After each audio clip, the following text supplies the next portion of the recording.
Hola, ¿cómo están todos? Bienvenidos a un nuevo capítulo de Comperas y Finanzas, el podcast donde estamos buscando encontrar todos los tipos de inversión posible que los ayude a alcanzar su propia meta. Si esta es la libertad financiera, genial. Si esto es simplemente generar un ingreso adicional para ayudarle a costear su vida, también tremendo. O sea, todo lo posible para aprender a manejar nuestras luquitas.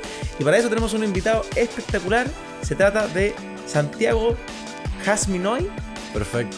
pero conocido como Santi Inversor. ¿Cómo estáis, Santi? Eso. Hola, Pancho. Bueno, muchas gracias por la invitación. Contento de estar acá y para compartir un poco lo que sabemos, lo que fuimos aprendiendo para que más gente aprenda a invertir. Buenísimo. Voy a partir con las presentaciones, que es lo primero. Santi, cuéntanos un poquito de ti, tu historia, a qué te dedicas ahora. Yo entiendo que tú alcanzaste este concepto de independencia financiera, entonces cuéntanos un poquito esa historia y a qué te estás dedicando ahora.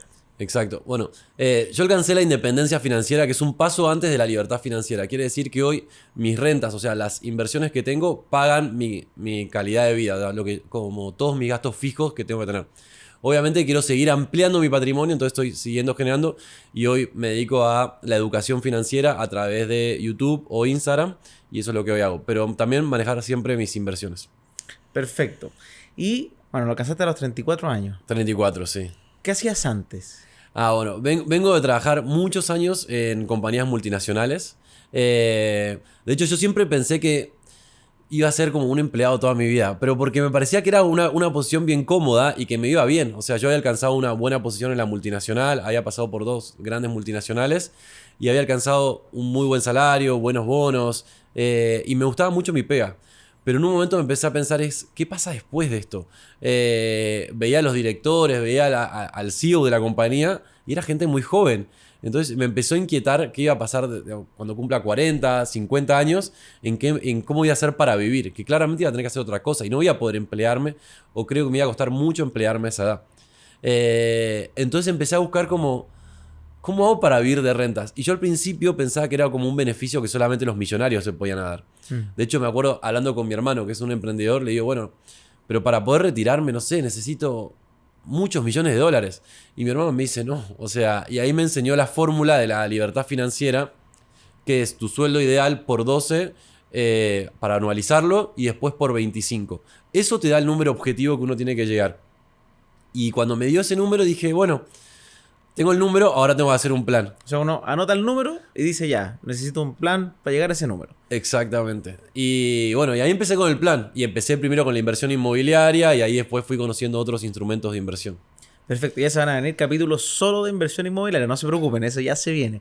Pero hoy día estamos aquí, básicamente queremos conversar más sobre el mundo de los fondos y los ETFs. Esa es como la idea principal. Igual te voy a sacar algo de información de departamentos, pero la idea es que hoy día nos concentremos un poquito en qué son los fondos, qué son los ETFs, por qué son un vehículo sencillo para que cualquier persona pueda entrar, dónde se encuentran, todas esas cositas. Cuéntanos un poquito de ese mundo también. Mira, lo más democratizado hoy son los fondos mutuos porque en general hace mucho tiempo los bancos lo ofrecen. Entonces uno se mete en la página del banco, en la sección de inversiones y puede acceder a fondos. También hoy hay un montón de fintechs que se encargan de democratizar eso, digamos, poniendo en una aplicación, transfiriendo súper rápido, invirtiendo en diferentes fondos que te lo hacen muy sencillo, dependiendo del perfil de riesgo de cada uno. En sencillo, los fondos son como una canasta donde se agrupan diferentes activos de inversión. Algunos más riesgosos y otros menos riesgosos. El administrador de este fondo lo que te hace es te simplifica, te dice, bueno, si querés riesgo alto, elegí el fondo A. Si querés poco riesgo, elegí este fondo. Es una simplificación y están súper buenos. Un elemento como un activo por ahí un poquito más elevado podrían ser los ETFs. Porque hace ese tiempo eran súper difícil de entrar. En Chile. En Chile. Sí, porque en Estados Unidos están hace harto tiempo. Hace harto tiempo como de que uno cualquiera podría invertir. Acá, de hecho, si uno quería invertir en ETFs, hasta hace 3, 4 años te pedían un mínimo de $10.000. Entonces, claramente no era que cualquiera podía invertir. Y más cuando uno está empezando a invertir, primero no tiene ese dinero y si lo tiene, lo quiere diversificar en diferentes ETFs en este caso. Así que, entre fondos y ETFs, en cierta forma tienen algunas cosas parecidas, que los dos son canastas que contienen activos. Los fondos están creados por un administrador de fondos. En general, el ETF sigue, por ejemplo, índices como puede ser el S&P 500 o el IPSA, o sigue un commodity como el oro. Y lo que tiene el ETF principalmente es que su administración es más barata. Entonces, al final de cuentas, es una inversión que te sale mucho menos. Y que cotiza en bolsa, que eso también es muy importante para quien no sabe y por qué es importante, tanto bueno y malo, que cotice en bolsa básicamente es que es transado. Es como que estamos, no sé, todas las personas que estamos aquí en la oficina, somos 4, que quisiéramos comprar este ETF, los 4 podemos transarlo, comprarlo y venderlo. Y si fuéramos solo 4 personas, eso se llama un activo poco líquido. Y eso es súper importante, estudiar la liquidez del fondo, la liquidez del activo, o sea, del ETF, porque si hay 4 personas y los 4 compramos y después yo quiero venderlo, necesito que alguien me lo quiera comprar. Y si nadie quiere, no lo puedo vender, porque funciona igual que las acciones. Las acciones tienen la misma lógica. Tú compras una acción de una empresa que es altamente transada, es muy fácil vender, comprar y todo.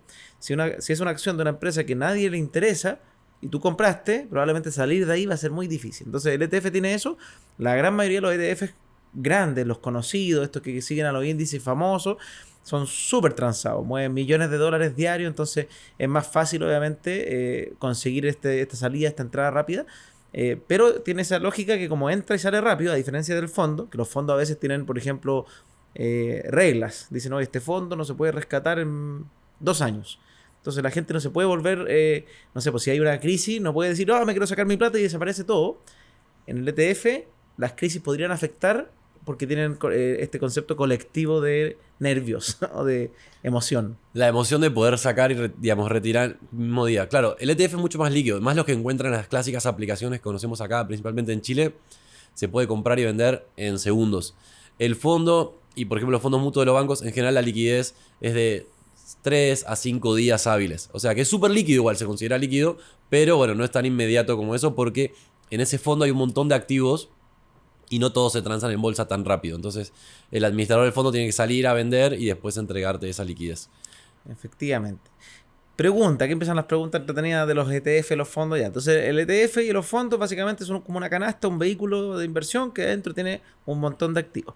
¿Cuáles son tus ETFs que tú podrías decir como que más has investigado, que encuentras muy interesantes para alguien que está empezando? ¿Te has metido en alguno que sea más de nicho, que a ti te haya gustado en particular, o sigues en los más amplios? Sí, primero voy por los más amplios, que, o sea, hay dos que me parece que para cualquier inversionista que quiera empezar, esto tiene que ser como el ABC, que puede ser el Total World, que es uno de Vanguard, que se llama V corta T, para que lo puedan buscar, o el VOO, que es el que sigue el S&P 500, que sigue el mercado de Estados Unidos.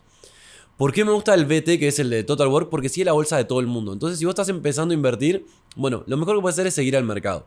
Nosotros sabemos que el mercado en el largo plazo siempre tiende a crecer y tiene diferentes ¿cómo se dice? Coyunturas, no sé, como momentos, si querés, que por ahí no funcionan tan bien, como puede ser ahora que estamos en un proceso de recesión. Pero nosotros lo que tendemos a pensar es que en el largo plazo los mercados crecen. Este VT está bueno porque no solamente estás expuesto a Estados Unidos, que el 50% de este fondo está metido en Estados Unidos, que sería bien similar al S&P 500, al otro ETF, sino que también ahí tenés la bolsa de Brasil, de Sudáfrica, de Australia, de Alemania, de España. Como que en verdad te da una visión mucho más global. Perfecto. Entonces ahí tienen 2 ETFs que son relativamente clásicos para un inversionista que está comenzando con este tema. Totalmente, digamos. Y eso sería para, yo creo que para un perfil balanceado. O sea, si vos tolerás el riesgo y sabés que hay momentos, pero tenés una inversión que apuntás a largo plazo, esto puede ser lo mejor. Invertir en forma periódica, yo creo, esto es una opinión personal, no soy asesor de inversión, acá tiramos el disclaimer por la duda, pero yo creo que esto puede ser como lo mejor para cualquier inversor, seguir el mercado. Y después hacer una estrategia de con otro porcentaje de tu dinero, pensar en fondos específicos, tendencias que uno considera que pueden ser buenas en el futuro. Por ejemplo, hay mucha gente que piensa que la industria de los autos eléctricos puede ser una tendencia, la industria del cannabis, o hace poco siempre hablamos sobre los chips, hay ETFs específicamente que se encargan de invertir en empresas y del rubro alrededor también sobre este tema. Hay uno que estoy investigando ahora que me gusta mucho, que es sobre la industria de las mascotas. Los nuevos hijos. Los nuevos hijos, exactamente. Yo creo que es una industria que está creciendo muchísimo. Si lo vemos de la pandemia esta parte, incluso un poquito antes, cada vez hay más gente que tiene mascotas. Creo que está cambiando las formas de las familias, ¿no? Antes por ahí era familias más grandes, hoy las familias son más chicas, entonces tienen como otras dinámicas y las mascotas empiezan a tomar un lugar súper importante. Y no solo eso, sino que hay como una profesionalización en el cuidado de las mascotas. En lo que le compramos, que la ropa, que El la hotel. comida. Si pensamos la cantidad de comida para perros, por ejemplo, hablo de perros porque es lo que más he investigado, hay como más de 200 SKU, 200 como diferentes productos específicos, porque es para perros grandes, perros chicos, no sé qué, pero después empieza, si tiene alguna enfermedad, hay como un montón de subvariantes, que es una industria súper grande y que está en crecimiento. De hecho, ahora hay hasta cementerios o sea, bueno, han habido antes, pero ahora están más profesionales, te creman los Exacto, animales sí. incluso. Así que, mira qué interesante. Y ¿Tienes el nombre del ETF o todavía no? ¿O estás estudiando la industria primero? No, sí. No lo tengo ahora de memoria, así que lo puedo buscar, pero. Lo dejamos sí. en los comentarios. Lo dejo en los comentarios, pero es una industria que me parece está súper buena. De hecho, hay, no sé si ves, autobuses de mascotas que los llevan al colegio, lugares para que los perros vayan de vacaciones, o perros o otras mascotas. Así que yo creo que es una industria que tiene muchísimo por crecer, no solamente cómo está ahora, sino por cómo veo las dinámicas de las personas. Y así como identifiqué esta tendencia, cualquiera puede identificar diferentes tendencias de acuerdo a lo que conocen. O sea, por ejemplo, no sé, hace años venimos hablando, no sé, de la comida más sana, de gente que está empezando a cuidarse y ya no quiere comida tan procesada. Eso puede ser una tendencia que ustedes vean. Como que creo que de su mundo en el que estén pueden encontrar una tendencia y de esa tendencia seguramente haya un ETF. Probablemente. Normalmente hay ETF de todo. O sea, aerolínea, industria eléctrica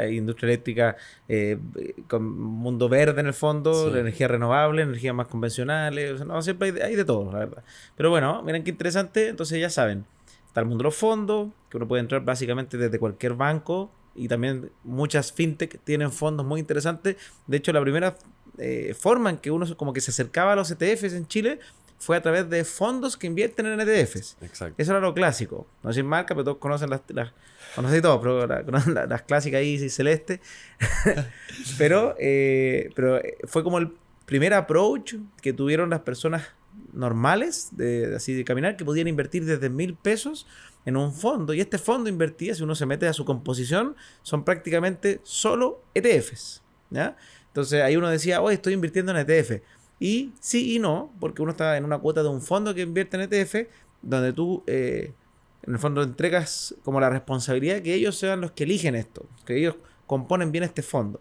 La gracia de este nivel de ETF, que los ETF también, obviamente, se pueden comportar como un fondo en sí, pero uno puede armar su propia canasta. Uno puede decir, mira, me gustó ya el BO, pero ese está demasiado, el SP500, y yo quiero tratar de complementar con las, no sé, buscar algún ETF que replique solamente las 100 mejores empresas de esas 500. Y va a existir un ETF Exacto. que llegue a eso. Entonces, esa es la gracia, que el ETF tú puedes ir armándolo un poquito a medida, pero diversificando. Esa es la gracia, porque si no uno invertiría solamente en acciones, porque uno dice, ah, ya, bueno, yo elijo mi ETF, me da miedo. Que no, pues lo primero es, el primer mundo es de las acciones, que tú eliges la empresa. Después viene, si uno dijera como el ETF, y después vienen los fondos que te administran y tú no ves mucho lo que hace. No, totalmente. Y déjame pasarles un dato que es súper bueno. Hay una página que se llama etf.com, así de fácil. Y ahí puedes encontrar todos los ETFs que están en el mercado y te dicen su composición. Porque, por ejemplo, yo hace rato nombraba el BT, que es el Total World, y el VOO, que es el del SP500. Si vos invertís en el BT, en cierta forma ya estás invirtiendo en el SP500, porque el 50% de ese fondo ya está. Entonces, está bueno entender cuál es la composición del ETF para no replicar y no estar invirtiendo en los dos, que estás prácticamente invirtiendo lo mismo. Entonces, ves la composición, te dice los países en los que estás expuesto, las empresas en las que estás expuesto, para poder tomar una definición. De hecho, esa página también te muestra cómo han sido su rentabilidad histórica, si entrega dividendos. Muy importante. Cuéntanos un poquito del mundo de los dividendos, que tú me dijiste que dentro de las líneas de ingresos tienes dividendos. Y quizá hay mucha gente que no sabe lo que es un dividendo. Y eventualmente vamos a hablar de reformas tributarias también, porque se va a empezar a pagar impuestos por esos dividendos. Sí, exacto. Bueno, yo inicié con las acciones que entregaban dividendos, acciones de Estados Unidos que entregaban dividendos. Y es así, los dividendos son las ganancias que tiene la compañía que las reparte entre sus accionistas. Si vos compraste una acción de esa empresa, vos ya pasás a ser dueño. Y como dueño, sos socio cuando la empresa gana o también ves la acción caer cuando la empresa pierde. Entonces, como accionista tenés dos formas de ganar plata. Si la acción sube de precio y por otro lado, cuando reparten las utilidades. No todas las empresas reparten utilidades. En Estados Unidos, acá en Chile, si la empresa tiene ganancias, tiene obligación de repartir una parte entre sus accionistas. Pero en el caso de Estados Unidos, donde yo en verdad tengo la mayoría de mis acciones, hay empresas que reparten y otras que no. Yo tuve una cartera dentro de como de los portafolios que tengo, porque también tengo algunas que no, que es full dividendera. O sea, que te pagan por tenerlo. Y ahí los dividendos promedios es alrededor del 5%. Lo bueno es que son 5% en dólares que recibís. Yo ahora estoy con la teoría de como sigo generando dinero, es seguir reinvirtiendo esa plata, ¿no? O sea, todo ese 5% de vuelta. Se vuelve a comprar dinero de la misma empresa. El día de mañana que por ahí yo diga, bueno, ya no recibo otros ingresos, bueno, voy a empezar a vivir seguramente esos dividendos, pero por ahora, mientras genero plata, y eso sí puedo hacer un paréntesis, mucha gente pregunta, es como, bueno, ¿cuándo voy a poder como retirar mi inversión? No, o sea, uno retira la inversión si tiene otra inversión para hacer o si en verdad no tiene fuente de ingreso, pero mientras siga generando dinero, hay que invertir y reinvertir para que el día de mañana podamos vivir de eso. Pero respecto a las acciones dividenderas, está bueno tener una cartera de eso porque se van reinvirtiendo. Son acciones que no varían tanto su precio como otras, entonces una cartera por ahí mucho más sólida. En Estados Unidos, por ejemplo, tengo Walgreens, que es una típica farmacia, que no sé si la conocen, pero reparte dividendos como del 4 o 5%.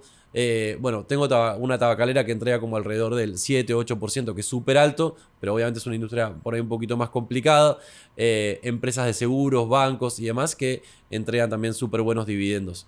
Pero siempre es como alrededor del 5%, pero también tengo algunas que entregan el 3% y demás. Perfecto. Muy importante lo que está diciendo Santi y le voy a ir a aclarar que existen las empresas dividenderas y hay unas empresas que se llaman las empresas de crecimiento o en Estados Unidos se le llama como de growth. Cuando escuchen a alguien hablar de growth, porque se usa harto el Spanglish en el mundo de las inversiones, pero para que se entienda, el growth son empresas en Estados Unidos que están apuntando a crecer fuertemente.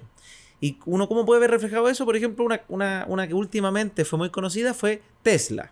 Tesla se multiplicó por 10 prácticamente en muy pocos años, en 3 años o menos, de hecho.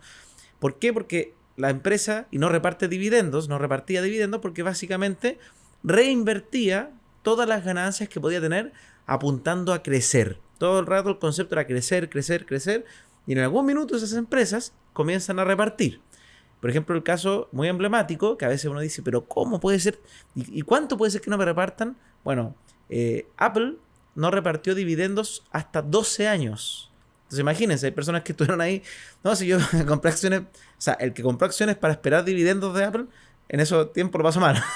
Pero la gran mayoría de las personas que compraron al principio, hoy día están súper bien, porque en esos 12 años la empresa cumplió su meta de multiplicarse varias veces, hasta convertirse en las empresas número 1 del mundo.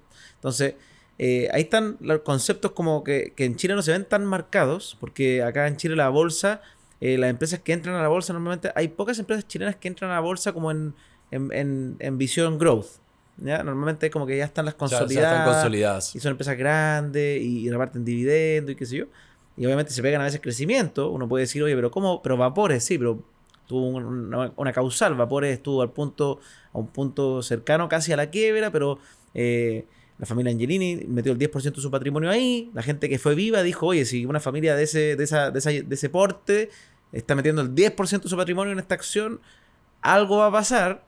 A mí no se me ocurrió, pero hay gente que fue viva y compró ahí. ¿Y qué pasó? Se multiplicó por más de 10 veces. Imagínense, estaban en 8 pesos, llegó creo que a 6 pesos la acción y de repente llegó como a 110. Hoy día creo que están 80 y tanto.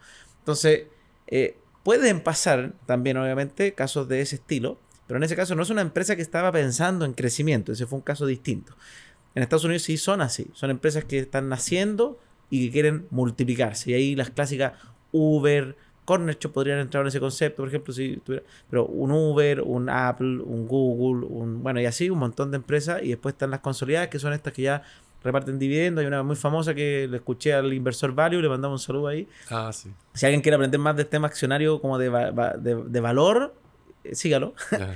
Pero él me habla mucho de la empresa Dole, por ejemplo. Y yo nunca la había estudiado en mi vida, que no me interesaba. Pero en verdad, dijo Francisco, en todos lados hay. Sí, o sea, como que cuando vas al supermercado la empezaste a ver ahora, seguramente. La estás viendo, sí. Entonces es una empresa que le va increíble. Y sigue creciendo y reparte dividendos. Y dije, Ah, me dijo, y ahí es donde tú empiezas a entender cuáles empresas dividenderas, que son las empresas que usamos todos los días. Que uno que casi que no hay día que no sé, pues no te compres una Coca-Cola.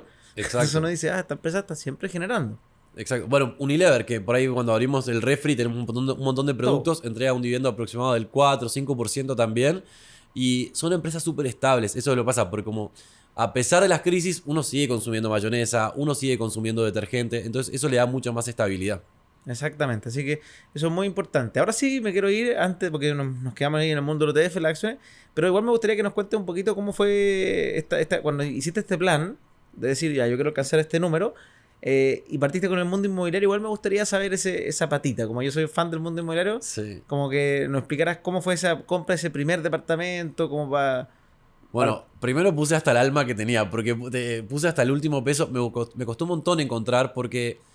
¿Lo hiciste por tu cuenta Lo o hice buscaste todo, una... no, todo por mi cuenta. Yo sabía que había como una tendencia en ese momento de ir a zonas emergentes y demás, pero yo tenía como un principio de, bueno, yo voy a invertir donde sé, y como yo no era de Santiago, pues soy de Buenos Aires inicialmente, yo lo único que conocía en ese momento era el barrio más o menos donde vivía. Entonces empecé a buscar departamentos por esa zona y coticé, y me compré el primer departamento. Puse el pie, se lo prometo, ese mes que tuve que pagar el pie, no pude ni ir a CrossFit, me quedé casi sin plata, pero yo sabía que era una inversión que valía la pena, porque a veces cuando invertimos tenemos que hacer ese tipo de sacrificios. Hoy parece todo mucho más cómodo, pero en ese momento era para mí muchísimo esfuerzo. Y me compré el primer departamento, que yo ahí decía, bueno, es una inversión, es para vivir, como que me costaba todavía Ya, como tenéis como esa mezcolanza, como esa de que mezcolanza. igual puedo vivir si no buscaste Claro, que fuera rentable, por ejemplo. como que pensé como, tipo, pensé que pague el dividendo en ese momento. Ya, Yo decía, bueno, si lo arriendo va a pagar, en 25 años me va a quedar 100% pago y ahí tengo que ver. Y ahí fue cuando, después hablando con mi hermano que me dice el número, dije, bueno, sí, si, porque 25 años significa que como, ok, estoy sembrando mis compras, ¿para qué? ¿Para que en 25 años recién empiece a disfrutar? ¿Esa es como bueno, la lógica? claro, eso fue y se veía bastante lento, o sea, 25 años. Yo lo hubiera visto como tradicional, o sea, bueno, si voy comprando un departamento cada 2 o 3 años, en 25 años, cuando tenga más o menos 50, 55, voy a poder vivir de esas rentas. Y ahí me dijeron, muy lento. Y yo como, ¿cómo muy lento? Si a mí todo el mundo me dice que mi plan es fantástico. Y me dice, no, hay formas de acelerar el plan. ¿Y cómo? Bueno, vos tenés que mover tus activos para poder multiplicarlos. Y ahí cuando me dijeron como, vos siempre hay que buscar un multiplicador para poder crecer tu patrimonio. Y ahí es donde dije, bueno, si yo vendo este departamento que compré, no sé, en el 2016, voy a poder ganarle, versus lo que puse, voy a casi duplicar lo que puse de pie, porque en ese momento estaban creciendo muy rápido Las los valores, plusvalías. la plusvalía de los departamentos. Ahí eso se llama el efecto apalancamiento, por si acaso. Que es que, Santi, ¿tú cuánto pusiste de pie en ese departamento? Había puesto, ponerle 1000 UFs. Ya. Entonces puso 1000 UF de pie en ese departamento y luego el departamento, por ejemplo, subió prácticamente 1000 UF en ese tiempo. Me imagino que compraste Sí, algo como de 5000 UF. Sí, exacto, sí. Entonces de 5000 a 6000 UF, pero él puso solo 1000. Entonces, ¿qué ocurre? Y este ejercicio, porque alguien dice de repente, no, pero 1000 UF es imposible, no me alcanza. Bueno, uno cambia. Yo en mi primer departamento puse 3.400.000 pesos, para que tengan... Uno de repente dice, no, es que nunca voy a alcanzar las 1000. Bueno, quizás 3.400.000 podrían alcanzarlo, ¿ya? Eran 140 UF de la época, imagínense, eso Wow. fue el 2014. O sea, con solo 140 UFs, después vendí y saqué 22 millones de pesos. Ahí te hiciste por 1000 la venta. UFs, porque en ese momento Ahí, más o menos eran 1000 UFs. no, me hice como 800 UF. 800, bueno. Y las perdí, pero eso es parte de la historia antigua.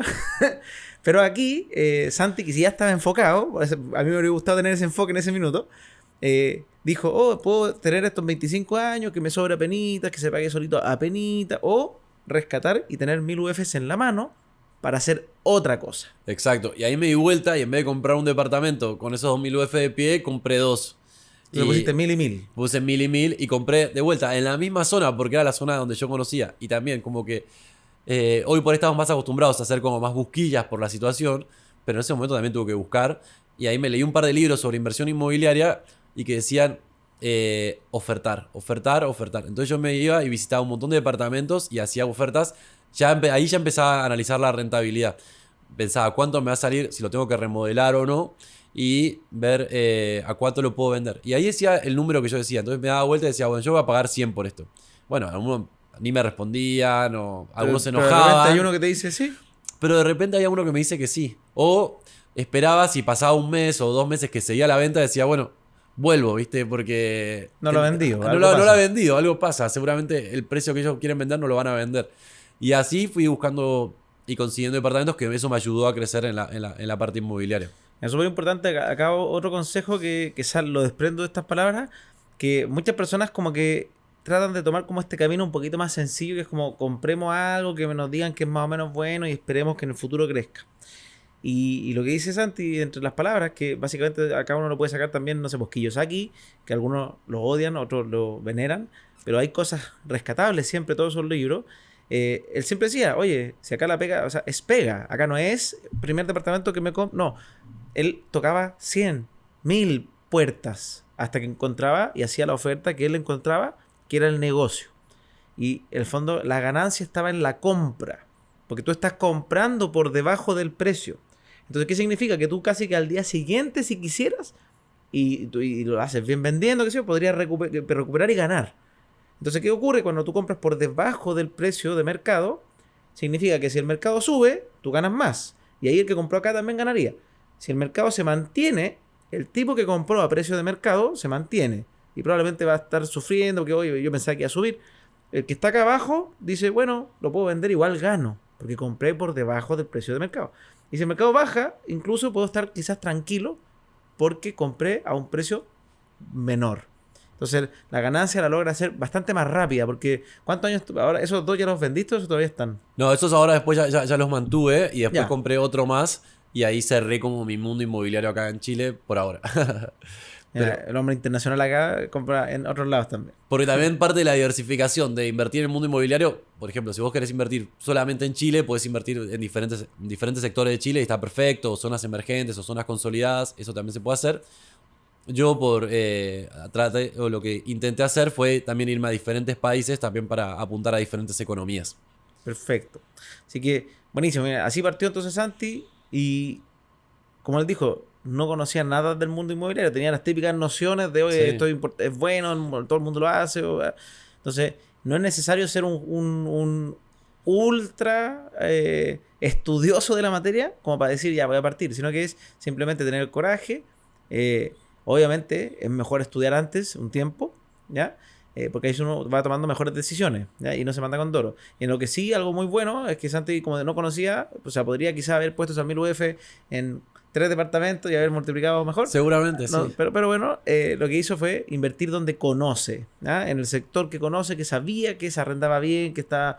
Entonces eso es súper importante, el concepto de invertir donde tú conoces o invertir con alguien que sabe lo que hace, que es experto en el tema. Si llega un amigo que no quiero menospreciar ninguna carrera, pero qué sé yo, se dedica a hacer pasteles y te dice, oye, te voy a vender departamento, ¿por qué? No, porque me llegó un datito, pero tú cacháis de propiedad, no cacho nada.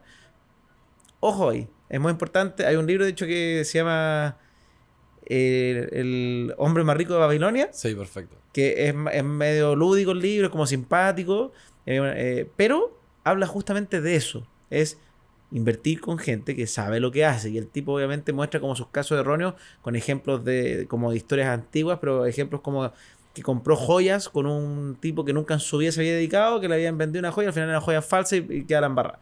Entonces, Eso aplica para todo. O sea, si vos querés decorar tu casa, no le vas a pedir también consejo al pastelero. O sea, le vas a pedir consejo al que sabe de decoración. Y lo que decías antes sobre comprar por debajo del precio, eso también aplica para todo en tu vida que manejes las finanzas personales. Y ahí te das cuenta, por ejemplo, que hay cosas que te van a hacer más rico y cosas que te van a hacer más pobre. Entonces, si vos, por ejemplo, vas a comprarte un auto, salís de la concesionaria y vos sabés que ese auto automáticamente vale menos. Entonces, ¿eso te va a hacer más rico o más pobre? Seguramente te va a más pobre. Y eso también va aplicando para diferentes cosas. y sí, pues y obviamente uno puede darse los gustos, si es que no está en un plan de crecimiento económico y tiene plata y quiere gastarla y da lo mismo que le baje un poco, está muy bien, es válido. Pero una persona que está pensando en incrementar su patrimonio, tiene que tener esta premisa y no es estar, al principio uno piensa, sí, puede ser que al principio uno como que lo esté pensando más, pero después te sale automático, para que no se asusten. No es que uno Sí. esté pensando todo el rato, invertir por debajo de mercado. Esto me hace más rico o más pobre. Esto me hace más rico hoy día. No, eso al principio quizá uno haga ese ejercicio, pero después te empieza a salir natural y ya no deja de ser y ya no, no es como esas personas que te hablan todo el día de plata, que ya es otro tema. Ahora vamos a ir ya dando un poquito una vuelta al mundo de los ETF y le voy a preguntar a Santi sobre el concepto de diversificación y de portafolio, que muchas veces uno les dicen portafolio, cartera, ¿qué me están hablando? Y las carteras se usan. Entonces ya, ¿qué es esto? Y con eso ya vamos cerrando este capítulo. Perfecto. Bueno, los ETFs o los fondos es una muy buena forma de diversificar porque, como decíamos antes, dentro de ese ETF, por ejemplo, el S&P 500, tenés 500 empresas ahí adentro. Entonces, que a las 500 empresas le vaya mal puede pasar por un tiempo, pero lo que se apunta es que vayan a crecer en el largo plazo. Puede ser que con una quiebre, sí, también, pero tenés 499 para solventar eso. Pero asimismo, no solamente por ahí tener como ETFs o fondos, está bueno ir pensando en otros activos como pueden ser bienes raíces como hablábamos antes, pueden ser las criptomonedas, y ahí después lo que cada uno sabe, un negocio, emprender, obras de arte, lo que cada uno conozca, tratar de volverse un poquito más experto y dedicarse tiempo, porque si nosotros pensamos todo el tiempo que le dedicamos a ganar dinero, a las 9 horas que pasamos en oficinas o en cada uno de nuestros trabajos, es, bueno, dedicar un ratito el fin de semana, un ratito nuestro tiempo libre para pensar cómo lo podemos multiplicar. Yo siempre digo a alguien, si a ti te aburre la televisión o Fairflix porque piensas que le faltan nuevas series, es que tiempo tienes. Exacto, es una buena forma para identificar que uno tiene tiempo libre. Y hoy hay un montón de formas para educarse. A mí me decían, bueno, pero ¿cómo sé todo lo que tú sabes y demás? Bueno, yo empecé sin saber nada tampoco. Y empecé viendo videos de YouTube, viendo Instagram, leyendo libros. Como que cuando estaba pasando mi tiempo en YouTube, en vez de ver, no sé, la repetición del programa de tele, trataba de ver como algo donde podía aprender algo. Y en verdad hoy hay contenido que también lo hace súper entretenido. Así que hoy aprender sobre finanzas, escuchar podcasts y demás es súper fácil. Sí, pues, camino a la pega, podcast, ahí espectacular. Es decir, te demoráis media hora al trabajo, ahí tenéis 1 hora al día de educación financiera a la vena. Con eso ya vamos a ir despidiéndonos. Ha sido un tremendo capítulo. Hablamos un poquito de ETF, un poquito de fondo. Bueno, le saqué un extracto del mundo inmobiliario porque ya quiero que ya pronto se va a venir el capítulo inmobiliario. Pero muchas gracias a todos, espero que les haya gustado este capítulo y si no conocen al Santi, síganos en sus redes sociales, van a quedar acá abajo también. No olviden suscribirse, la campanita para que estén atentos cuando vayan llegando los nuevos episodios y también obviamente darnos likes, comentar, porque eso nos ayuda al algoritmo para que esto vamos a hacer crecer, podamos tener auspicio en algún día con la famosa marca, el que esté escuchando y sea una marca que puede salir ahí. No, pero obviamente para seguir creciendo y educando financieramente a todos los que estamos en este camino. Así que bueno, Pancho, muchas gracias por la invitación. En verdad es súper importante compartir porque si todos tuviéramos mejor educación financiera estaríamos mucho mejor, estarían en general mucho menos endeudados y estarían construyendo un patrimonio que es súper importante, no solamente para nuestra vejez, sino para ahora tener una paz y tranquilidad mental.